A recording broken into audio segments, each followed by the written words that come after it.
pas du tout. Pas du tout. La fête des trompettes n'a jamais encore été célébrée. Mais qu'est-ce qui se passe généralement à la fête de la trompette en Israël? Avant que le jour de la trompette n'arrive, il y a certains qu'on appelle les veilleurs. Eux, ils commencent par sonner dans les cornes. Les sacrificateurs commencent par sonner dans les cornes pour annoncer l'arrivée de la fête de la trompette. Et de veilleur en veilleur, le son parvient au souverain sacrificateur et c'est lui le dernier qui prend la corne du bélier et souffle dans la corne du bélier pour sonner maintenant l'arrivée de la fête des trompettes. Maintenant, aujourd'hui, la fête de la trompette n'est pas encore arrivée.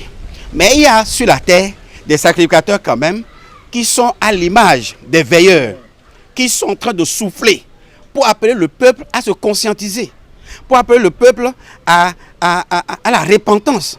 Beaucoup ont parlé de la repentance pendant cette période de coronavirus, repentez-vous, repentez-vous. Mais quand on demande aux gens de se repentir, ils vont se repentir de quoi? On ne leur dit pas de quoi il faut se repentir. On ne se lève pas pour dire Seigneur, je me repens. Non, on se repent d'un péché dont on est conscient.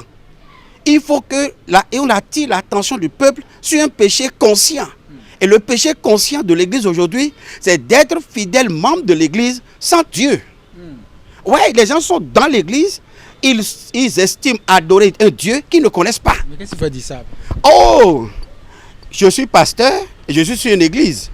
Et je connais le genre de fidèles que nous avons aujourd'hui. Aujourd'hui, ce n'est pas le pasteur qui impose la parole de Dieu aux fidèles. C'est les fidèles qui imposent au pasteur la parole qu'il doit prêcher. Mais comment il impose? Voilà. Il y a des genres de messages que tu ne peux plus donner. Quand tu accentues, par exemple, sur la sanctification, sur l'obéissance, sur l'humilité, ça là, les gens voient que c'est démodé, c'est dépassé. Ce n'est plus de notre temps. Il faut parler de la gloire. Il faut parler des étapes à passer pour être riche. Il faut parler des thèmes scientifiques qui n'ont rien à voir avec la théologie. Et c'est regrettable.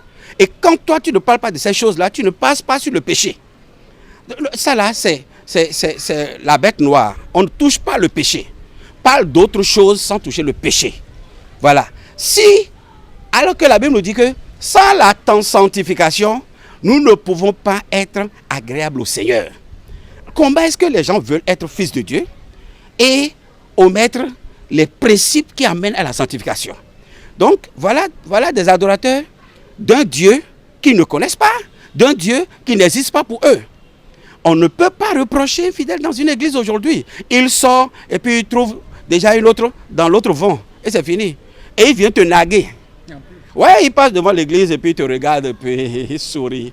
C'est toi qui fais le pédant. Moi, j'ai trouvé encore ailleurs rapidement. Voilà. Est-ce que vous cédez à ces pressions du message voulu par le peuple? Moi, je sais qui m'a appelé. Je sais qui je sais. Donc, je ne suis pas rémunéré par le peuple. Je suis rémunéré par mon employeur, qui est Dieu. Alors, donc, je ne peux jamais faire la volonté de quelqu'un. Je suis rémunéré par l'employeur, mon employeur qui est Dieu. Les paroles du pasteur Kalissa Wangono qui parle bien évidemment de la pandémie du coronavirus à la lumière de la parole de Dieu. Allez, dit-on, révérend Kalissa Wangono, vu la tendance actuelle, qu'est-ce qu'on peut dire par rapport aux nations, ces nations-là qui sont tellement avancées dans la technologie, mais qui mettent Dieu au bas de l'échelle? Bon, ils ont appris quand même à leurs dépens. Ces nations qui ont mis toute leur confiance sur la technologie avancée, la science humaine, ils ont appris quand même que ce monde-là a un créateur. Et que tout ce qui est dans le monde ne sont que des créatures. Et le créateur continue toujours de gérer son monde. Il a toujours son dernier mot. Et je crois que ces nations, si réellement ils ne sont pas des vases de colère, ils auraient déjà quand même appris quelque chose et se repentir et se retourner vers le Seigneur. Parce que nous avons vu que des gens étaient dépassés, en Italie par exemple, et ils ont violé le confinement. Lors du confinement, ils sont sortis dans les rues pour se prosterner devant le Seigneur, invoquer Dieu, prier Dieu. Avec l'avancée de la technologie, avec le soutien des autres nations, nous avons vu que le résultat là, cette fureur là, ce n'est pas naturel. Il y a une main surnaturelle dans ce truc. Et on a vu des présidents se prosterner et crier vers Dieu. On a vu des présidents dire qu'ils ne peuvent pas fermer les églises parce qu'ils voient que ce truc, ça a dépassé les nations les plus compétentes et que eux, qui sont des moindres, qu'est-ce qu'ils peuvent contre la fureur de cette pandémie? Donc, ils ne peuvent que faire appel à Dieu. Donc aujourd'hui, si des voix, les bouches les plus autorisées invoquent Dieu, ça veut dire que les gens reconnaissent que ce monde continue d'être géré par son Créateur. Il a le dernier mot. Il a le dernier mot. Selon vous, c'est lui qui a envoyé cette pandémie, ou bien la pandémie est venue d'elle-même et il a autorisé, il a laissé faire. Beaucoup ne savent pas que le diable n'est que le gendarme de Dieu. Oui, le diable exécute les ordres. Dieu n'envoie aucun mal à quelqu'un. Mais c'est la désobéissance de l'homme qui attire sur lui le résultat de ses actes. Les hommes sont allés très loin dans l'offense envers Dieu. En autorisant par exemple des mariages hors normes. Je ne vais pas en citer. En autorisant par exemple les hommes à défier la nature dans les sens dans lesquels nous connaissons. Voyez, donc les hommes sont allés très loin dans l'offense envers Dieu. Et Dieu nous a envoyé juste un aperçu pour nous montrer qu'il gère toujours son monde dans son calme, dans sa patience, attendant le jour qu'il a fixé pour juger les uns et les autres. En attendant le jour qu'il a fixé pour juger les uns et les autres, les paroles du pasteur Kalisa Rwangono qui va nous dire quel doit être le comportement du chrétien par rapport face à toute cette situation. Je crois que le chrétien est dans un monde. Il n'est pas du monde, mais il est dans le monde. Alors donc, il a premièrement droit à respecter les recommandations de ses gouvernants. Okay. Laver les mains, garder la distance les uns avec les autres et puis respecter le confinement dont il est question. Et en-delà de ça, le chrétien a quelque chose de plus, qui est la foi. Le chrétien doit garder la foi. Quelqu'un qui a peur n'a pas la foi. Quelqu'un qui a la foi n'a pas peur. Voilà. Foi n'a pas peur. Quelqu'un qui a la peur n'a pas la foi. Donc le chrétien doit garder la foi. Doit savoir que toute chose concourt au bien de ceux qui aiment l'Éternel. Nous sommes dans la période noire de l'obscurité profonde. Et c'est en ce moment que les étoiles que nous représentons comme descendants d'Abraham vont briller correctement. Donc, nous sommes sans crainte. Quand il y avait la famine à Samarie, au temps d'Élisée, des gens s'affolaient. Même le roi a été retrouvé sur les murs en train de pourchasser des lézards pour manger. Mais Élisée était assis à la maison. La Bible dit, il était assis à la maison, il était imperturbable. Que le chrétien, qu'il croit en Jésus comme étant son Seigneur Sauveur personnel, ne soit pas confondu, perturbé en lui-même. Qu'il soit conscient de ce que le maître à qui il appartient, il gère le monde. Et il ne peut rien faire en sa défaveur. Toute chose concourt au bien à ceux qui aiment l'Éternel. Tout ce concourt au bien de ceux qui aiment l'Éternel. Allez, pasteur Kalisa Rwangono, nous avançons presque vers la fin de cet entretien. Allez, dites-nous, les nations qui ne mettent pas Dieu à leur premier chef, nous avons eu des informations sur la toile qui présagent vraiment des comportements de certaines nations par rapport à la parole de Dieu, par rapport à l'adoration qui est adressée à l'Éternel. Qu'est-ce que vous nous dites par rapport à ça? C'est déjà prévisible. C'est prévisible que des nations qui ont pour idéologie quand même l'athéisme, qui ne croient pas en Dieu, ces nations vont se lever dans les derniers temps contre l'adoration de Dieu, pour chasser les adorateurs, les faire souffrir. C'était prévisible. Mais ils ne le feront pas avant le temps.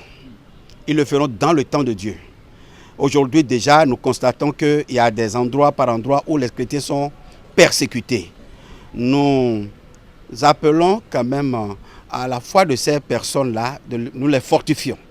Nous demandons au Seigneur de les soutenir, ses frères et sœurs, mais à ces nations qu'ils n'auront pas le dernier mot. Ils n'auront pas le dernier mot. Tous ceux-là qui se mettent ensemble pour persécuter les enfants de Dieu n'auront pas le dernier mot. Dieu a prévu nécessairement quelque chose, un plan pour pouvoir protéger son peuple. Ils n'ont qu'à faire tout ce qu'ils peuvent. Il y a un temps concédé. Quand le diable est allé vers Jésus à Gethsémane, Jésus lui a dit, c'est ton temps. C'est ton temps. Donc il y a un temps concédé à Satan pour faire son mea culpa. Mais Dieu a le dernier mot. Que ses frères soient fortifiés dans leur engagement, dans leur détermination à suivre le Seigneur. Leur Dieu en qui ils croient, il est là et il est omniprésent. Il va les protéger, il va les soutenir et les amener jusqu'au bout, au nom de Jésus. Allez, révérend, dites-nous, nous savons que vous êtes un peu dans l'actualité. Selon vous, quel est le fait qui va contre l'Église, qui vous a beaucoup retenu l'attention?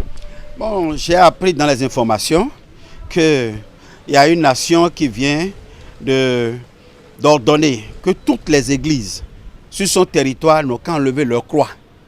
La croix qui est placée sur les temples pour montrer que ici c'est un lieu de culte, c'est un lieu d'adoration, que ces croix sont enlevées. Qu'aucune croix ne doit pas être élevée plus que le drapeau national. Voilà par exemple une nouvelle loi qui vient de sortir dans une nation que je ne vais pas nommer et les informations l'ont relaté. Vraiment c'est regrettable. Si c'est le drapeau national qui doit être au-dessus de la croix, ça veut dire que c'est la nation, c'est la créature qui est au-dessus du créateur. Et c'est regrettable. C'est regrettable. C'est ça qui nous fait dire qu'il y a déjà quand même les prémices de la persécution qui ont commencé.